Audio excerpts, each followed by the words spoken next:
ಎಲ್ಲರಿಗೂ ನಮಸ್ಕಾರ. ಶ್ರಾವಣ ಮಾಸ ಬಂತೆಂದರೆ ಸಾಕು, ಹೆಣ್ಣು ಮಕ್ಕಳಿಗೆ ಎಲ್ಲಿಲ್ಲದ ಸಂಭ್ರಮ. ಅದರಲ್ಲೂ ವರಮಹಾಲಕ್ಷ್ಮಿ ಹಬ್ಬ ಅಂದರೆ ಮನೆ ಮನೆಯಲ್ಲೂ ಸಡಗರ.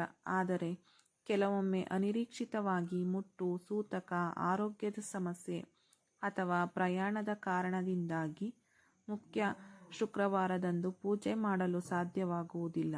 ಆಗ ತುಂಬ ಜನ ಬೇಜಾರು ಮಾಡಿಕೊಳ್ತಾರೆ. ಅಯ್ಯೋ, ಹಬ್ಬ ಮಾಡೋಕ್ಕಾಗಲಿಲ್ಲ ಅಂತ ಚಿಂತೆ ಮಾಡ್ತಾರೆ. ಆದರೆ ಶಾಸ್ತ್ರದ ಪ್ರಕಾರ ಇದಕ್ಕೆ ಅದ್ಭುತ ಪರಿಹಾರಗಳಿವೆ. ಪೂಜೆ ಮಿಸ್ ಆದರೆ ಮುಂದೆ ಯಾವ ದಿನ ಮಾಡಬಹುದು, ಯಾವ ತಪ್ಪುಗಳನ್ನು ಮಾಡಬಾರದು ಎಂಬುದನ್ನು ಇವತ್ತಿನ ವಿಡಿಯೋದಲ್ಲಿ ಸಂಪೂರ್ಣವಾಗಿ ತಿಳಿಸಿಕೊಡ್ತೀನಿ. ವಿಡಿಯೋನ ಕೊನೆವರೆಗೂ ನೋಡಿ. ವರಮಹಾಲಕ್ಷ್ಮಿ ಪೂಜೆ ಶ್ರಾವಣ ಮಾಸದ 2ನೇ ಶುಕ್ರವಾರ ಅತ್ಯಂತ ಶ್ರೇಷ್ಠ. ಒಂದು ವೇಳೆ ಅಂದು ಪೂಜೆ ಮಾಡಲು ಆಗದಿದ್ದರೆ ಚಿಂತಿಸುವ ಅಗತ್ಯವಿಲ್ಲ. ಅದೇ ಶ್ರಾವಣ ಮಾಸದ 3ನೇ ಶುಕ್ರವಾರ ಅಥವಾ 4ನೇ ಶುಕ್ರವಾರ ನೀವು ಕಳಸ ಇಟ್ಟು ಭಕ್ತಿಯಿಂದ ಪೂಜೆ ಮಾಡಬಹುದು. ತಾಯಿ ಲಕ್ಷ್ಮಿ ಇದನ್ನು ಸ್ವೀಕರಿಸುತ್ತಾಳೆ. ಒಂದು ವೇಳೆ ಇಡೀ ಶ್ರಾವಣ ಮಾಸದಲ್ಲೇ ನಿಮಗೆ ಯಾವುದೇ ಕಾರಣದಿಂದ ಹಬ್ಬ ಮಾಡಲು ಸಾಧ್ಯವಾಗದಿದ್ದರೆ ಮುಂದಿನ ಉತ್ತಮ ಅವಕಾಶ ಅಂದರೆ ಶರನ್ನವರಾತ್ರಿ.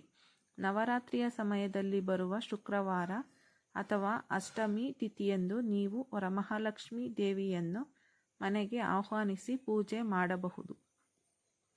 ಕಾರ್ತಿಕ ಮಾಸ ಕೂಡ ದೀಪಾವಳಿ ಮತ್ತು ಲಕ್ಷ್ಮೀ ದೇವಿಗೆ ಪ್ರೀತ್ಯರ್ಥವಾದ ಮಾಸ.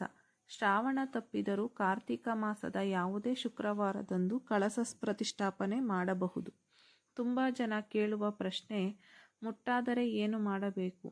ಮುಟ್ಟಾದ ದಿನದಿಂದ ಪೂಜೆ ಮಾಡಬೇಡಿ. 5 ದಿನಗಳ ನಂತರ ತಲೆ ಸ್ನಾನ ಮಾಡಿ ಶುದ್ಧರಾದ ಮೇಲೆ ಬರುವ ಮುಂದಿನ ಶುಕ್ರವಾರ ಪೂಜೆ ಮಾಡಿ. ಇನ್ನು ಮನೆಯಲ್ಲಿ ಸೂತಕ, ಜನನ ಅಥವಾ ಮರಣದ ಸೂತಕ ಇದ್ದರೆ ಸೂತಕದ ದಿನಗಳು ಮುಗಿಯುವವರೆಗೂ ಕಳಸ ಇಡಬೇಡಿ. ಸೂತಕ ಕಳೆದು ಮನೆ ಶುದ್ಧಿಯಾದ ನಂತರವೇ ಪೂಜೆ ಕೈಗೊಳ್ಳಿ. ನೆನಪಿಡಿ, ದೇವರಿಗೆ ದಿನಕ್ಕಿಂತ ಭಕ್ತಿ ಮತ್ತು ಶುದ್ಧತೆ ಮುಖ್ಯ. ಮುಂದೂಡಿದ ದಿನದಂದು ಪೂಜೆ ಮಾಡುವಾಗ ದೊಡ್ಡ ಮಟ್ಟದಲ್ಲಿ ಗ್ರ್ಯಾಂಡ್ ಆಗಿ ಮಾಡಬೇಕಾಗಿಲ್ಲ. ನಿಮ್ಮ ಶಕ್ತ್ಯಾನುಸಾರ ಕಳಸ ಇಟ್ಟು 1 ಟೈಮ್ ನೈವೇದ್ಯ ಮಾಡಿ, ಪಾಯಸ ಅಥವಾ ಚಿತ್ರಾನ್ನ ಮಾಡಿ, ಮುತ್ತೈದರಿಗೆ ಅರಿಶಿನ ಕುಂಕುಮ ನೀಡಿ ಸರಳವಾಗಿಯೂ ಹಬ್ಬ ಮುಗಿಸಬಹುದು. ಲಕ್ಷ್ಮೀ ತಾಯಿ ಆಡಂಬರ ಬಯಸುವುದಿಲ್ಲ, ಅಂತರಂಗದ ಭಕ್ತಿಯನ್ನು ನೋಡುತ್ತಾಳೆ. ಹಾಗಾಗಿ ವರಮಹಾಲಕ್ಷ್ಮಿ ಹಬ್ಬ ಮಾಡಲು ಆಗಲಿಲ್ಲ ಅಂತ ಯಾರೂ ಬೇಜಾರು ಮಾಡ್ಕೊಳ್ಬೇಡಿ. ತಾಯಿಗೆ ಮನಸ್ಸಿನಲ್ಲೇ ನಮಸ್ಕಾರ ಮಾಡಿ ಮುಂದಿನ ಉತ್ತಮ ದಿನದಂದು ಪೂಜೆ ಸಂಕಲ್ಪ ಮಾಡಿ. ಈ ಮಾಹಿತಿ ನಿಮಗೆ ಇಷ್ಟವಾಗಿದ್ದರೆ ದಯವಿಟ್ಟು ವಿಡಿಯೋಗೆ ಒಂದು ಲೈಕ್ ಮಾಡಿ, ನಿಮ್ಮ ಫ್ರೆಂಡ್ಸ್ ಮತ್ತು ಫ್ಯಾಮಿಲಿ ಜೊತೆ ಶೇರ್ ಮಾಡಿ. ಇದನ್ನು ನಿಮ್ಮ ಮನೆಯಲ್ಲಿ ಪೂಜೆ ತಪ್ಪಿದಾಗ ನೀವು ಏನು ಮಾಡ್ತೀರಾ ಅಂತ ಕೆಳಗೆ ಕಾಮೆಂಟ್ ಮಾಡಿ ತಿಳಿಸಿ.